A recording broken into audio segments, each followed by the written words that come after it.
In this video, I'm going to show you how to do the underwater audio muffled effect in Premiere Pro that you see in a lot of travel videos nowadays. Stick around.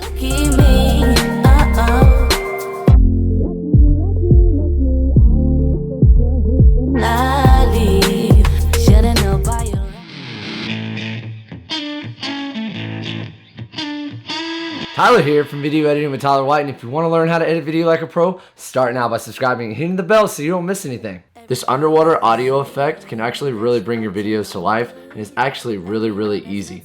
So we'll go ahead and dive into it. The first thing we're going to do is we're going to go to the spot in our video that we want the effect to start, and then we're going to go over here to effects and we're going to type in low pass.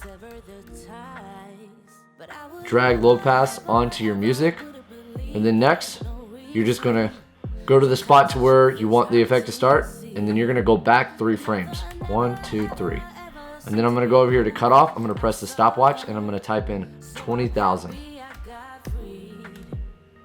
Then what I want to do is I want to go forward 3 frames, and then I'm going to drop the effect down to 400.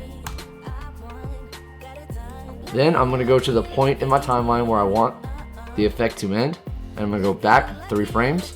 1, 2, 3. I'm going to press this little add remove keyframe button here. That's going to create another keyframe, and then I'm going to go forward 3 frames to the spot that I want the effect to end. 1, 2, 3. And then I'm just going to type in 20,000. And this is what it's going to sound like.